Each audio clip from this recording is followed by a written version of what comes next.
Assalomu alaykum hurmatli radio anglag'uvchilar. Adabiy anglatish programmamizni anglashinglarni qarshi olamiz.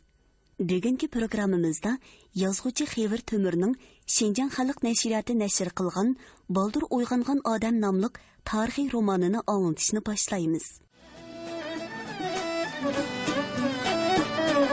Qachon bo'lsa bir o'lim, ya bir ko'rim, ochil. Ochilganda bir gap bor. Ochil. Toshqanday qo'rqib 100 yil yashagandan, arslonday yuraklik bir kun yashagan yaxshi. Men endi qo'rqmayman. Jenim bolam, mening yuragim og'rib turyapti. O'zlari bir tarafga ketgan bo'lsalar, yaxshi bo'lam degan deyman. Qachon nur chechib, atar oltin ta. Otmon dikinda bomlig'in haqda. Subihi yordi bu ta. Bari bir o'tar. Turpan keçsi. Yol bo'lsin Abdusami aka, nusrat tilaymiz. Benim Abduxoliq Uyg'ur, pichonni ammog'icha kammaymiz. Ochil. Nima ochil? Qizilgul ochil.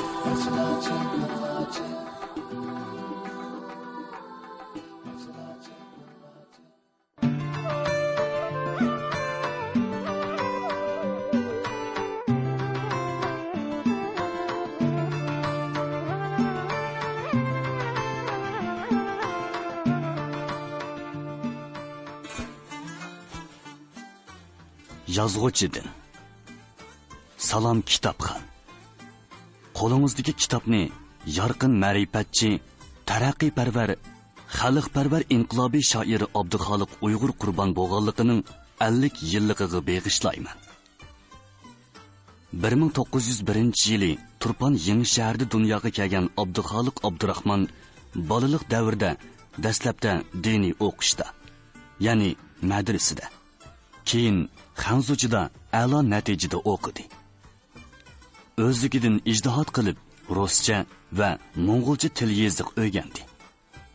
Shunda qilib, u arab, faris, xanzu, rus, mo'ng'ul til yeziqlarini egallab, zamonasining atrofli bilimga ega, taraqqiyparvar, ma'rifatparvari bo'lib yetishdi. Shoirning ijodiy faoliyatlari 1920-yildan 1932-yilgacha bo'lgan oraliqda kamolatga yetgan edi. Afsuski, uning hayoti qisqa kelib qoldi. 1933-yili 3-oyning 13-kuni Jallod Shingsay, Pichan, Turpan, To'sin qatorliq joylarda qirg'inchilik yurgizib, minglagan begunoh fuqarolarni qirgan vaqtda shoir Abduxoliq Uyg'urg'imi ziyonkashlik qildi. Shoirning qo'lyozmalari butunlay degudek yo'qolgan. Hozir kishilar tarafidan yotqi ilib olganlari ratlanib e'lon qilinayotgan bo'lsa-mu, ular faqat daryodan tomchi. Ma'lumotlarga qaraganda, shoir qurbon bo'lib hafta o'tgandan keyin shoirning validasi Niyoz xonimning ruxsati bilan shoirning do'stlari 2 xalta qo'lyozmani saqlab qolish uchun akatgan. Afsuski, u qo'lyozmalar keyingi davrlarda u do'stlarning qo'lidan yo'qolgan. Matbuotlarda e'lon qilingan she'rlardan shoirning ideyasi, muhabbati, o'ziga xos uslubi, talanti, shundaqla taraqqiyparvarligi, ma'rifatparvarligi, xalqparvarligi, vatanparvarligi va inqilobiy umidvorligi to'liq namoyon bo'ladi. Shoirning qisqagina ijodiy hayotida yezib qoldirgan cho'nqur ma'niga ega she'rlari biz uchun qimmatli adabiy miros. Shundaqla Uyg'ur adabiyotining taraqqiyoti uchun zo'r tuhfa.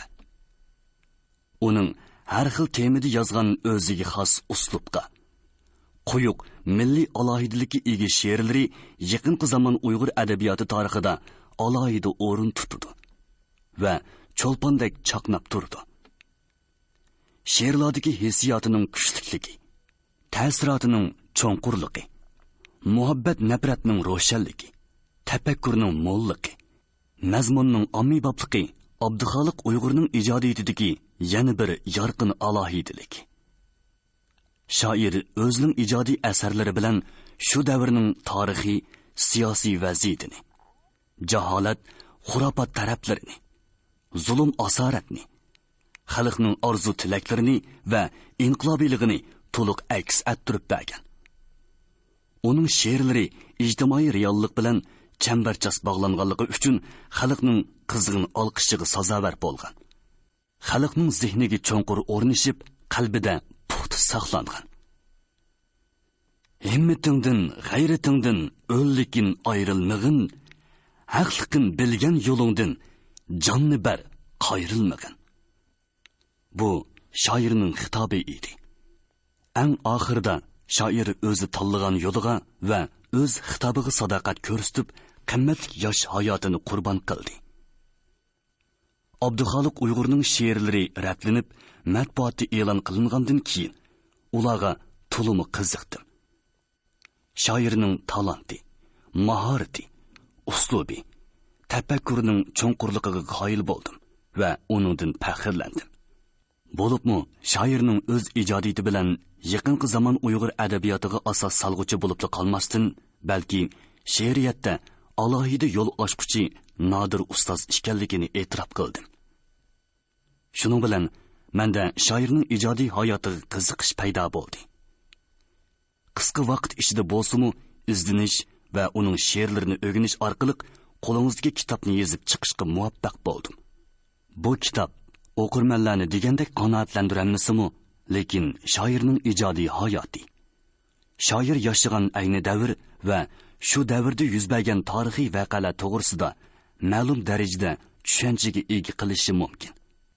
Eng oxirida bu kitobni yozib chiqishimni qimmatli materiallar bilan ta'min etgan Saidullah Sayfullayev, Sirojiddin Zufar, Aziz Niyozi, Majid Nabuzar qatorliq peshqadamlarga chin ko'nglimdan samimiy rahmat aytaman. 1983-yili Urumchi. Birinchi bob. Ana o'z o'g'lining g'alati mijozi to'g'risida ko'p o'ylanadi. Tova, attigan onchi-munchi noshta qilib dalon uyga chiqib olgancha texi tushkuni yo'q. Onam ba edi, bolalar ba edi, tushib boqay debmi qo'ymaydi. Nimondoq tugumaydigan xat, nimoncha charchamaydigan badan, nimoncha tolmaydigan ko'z u. Niyoz xonim bu so'zlarni ko'nglida bir necha qitim takrorladi. Oxir u erinmasdan dalon uyga chiqib, shoir o'g'lining nima qilayotganligini o'z ko'zi bilan ko'rib, uning bilan birdan paranglashib tushmoqchi bo'ldi-da, o'ltirgan o'rnidan qopib, palampay tarafga qarab mangdi. U baslik zo'r ayol edi. O'zini oyig'andek osta qadam tashlab minib, palampay oldiga kelganda nima uchundir birdilla to'xtab qoldi. U to'xta. Quruq qo'l chiqqandan biror chaynak choy damlab chiqsam yaxshi emasmi? Usabmi qolgandi? deb o'ylab, darhol orqasiga yandi. Yozliq o'choq oldiga kelib, choy damlashga kirishdi. Haras, bugun juma, otasi bilan birga jumaga ketdimi ya? Choy o'rlash oraliqida o'g'lining bor yo'qligidan gumon qilgan ona kimdir birini izlaganda qilib ishga yeniga qaradi. Barangning sirtida kenji qizi Buvi Xilichxon o'ynayotdi. Ona uni chaqirdi. Qiz xuddi uchqandek tez yetib keldi. Aqllari bormikin qarab tursizlar qizim. To'ydirmisizlar jumu? Hayt-hoyt degucha vazifani o'rindab tushgan qiz onasiga xabar yetkazdi. Bakin, ostan marab qaradim, xat yezib o'ltiribdi. Mening chiqqanligimni bir ozmi to'ymidi? Abduxoliq Uyg'ur dalon uyda mashg'ulot qiladi. Bu uy odatda salqin ham tinch bo'lib, shoirning ilm tahsil qilish va ijodiyat bilan shug'ullanishiga to'limi bob keladi. Sharqqa qartib qo'yilgan bir jup yo'g'on derazadan yo'ruqliq yetarlik tushib turadi. Yana derazadan ko'rinib turgan hovlining tangdan to'lisini cho'mkigan uzum tallarining quyosh nurida parqirab turgan yeshil yo'pirmoqlari mayin shamolda jilvilanib, zumrad ko'ldek ko'zni chaqatdi. Erta oqshomda derazadan kirgan uzum puroqlariga to'yingan salqin shamol odamni masxush qiladi. Abdurahmon Mahsumga tava bu cho'ng oiladagi kelin kuta bola chaqlarning hammasi birinchi qavatdagi uylarda va o'ylini purkab turgan tol qoliqining ostida turadigan bo'lg'achqa ularning shovqin surallari, uy korining taroq turuqlari faqat anglanmaydi. Mundaq tinch sharoit shoirning ijodiy mashg'ulotiga tepilg'usiz yaxshi fursatlarni baxsh etadi. Shoir ish ustilini derizaga taqab qo'yib olgan edi. Ustal ustida duvat qalam, qog'oz, daftar va qog'oz bosqich qatorliq narsalar ratlik turadi. Deriza tagchisida har xil kitoblar. Arabiy, Farsi, Turkiy va xanzucha kitoblar. Divanlar, bayozlar. Gezit majmualar tiziqliq edi. Shoir bu jahonning ön tevishlaridan xoli ish o'rnida kech-kunduz kitob ko'radi va mashq she'rlarni yozadi. Uning oldida helili sidam turgan oq qog'ozlar bir pasning ichida ijodiy mehnat bilan kashtalanib, she'riyatning xilma-xil chechaklarga purkalgan qimmatli qo'lyozmalarga aylanadi. Ba'zi varaqlar rangarang nafis gullar echilib, bulbullar sayrashgan bo'ston gulistonliqqa aylansa, ba'zi varaqlar minglagan, minglagan qahramonlar yuksak jasorat bilan ot selib qilich o'ynatgan jangvar kurash maydoniga aylanadi.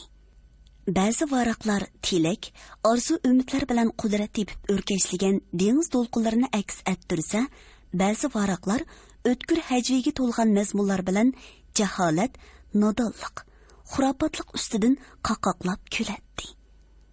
Ba'zi varaqlar mustabid zolimlarga qarshi qo'zg'algan isyon, etilgan sadoq o'qlarga aylansa, ba'zi varaqlar xalqqa, vatanga bo'lgan mehr muhabbat va samimiy sadoqatning jarangli xitoblariga to'ladi.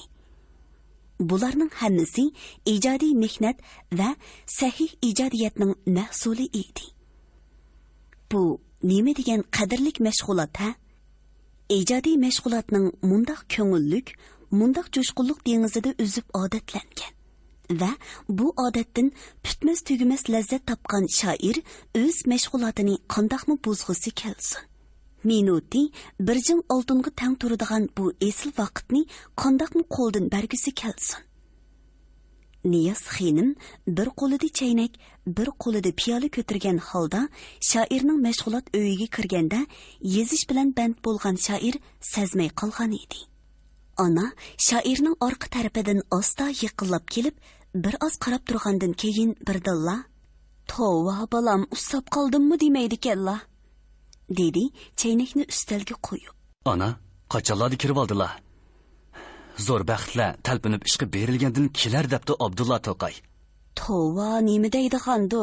Men kirgili na vaqt. Sili bo'sili bir xiyollarda yo'q yezivatdilar, sizivatdilar. Nimancha tugumaydigan xat bu. Qarasam, kechsimi chiroq o'chmaydi. Tugumas xatni yezaverib, o'zlarini oldirib qo'yimsizlar yana. Qarabroq ishlasizlar balam. Bo'ladi ana, shunda qilay. Balam.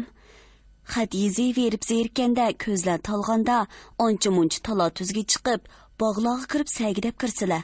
Ko'ch-ko'ylarga chiqib sayliqib kirib, ondan yozsilimi bo'ladi. Ana.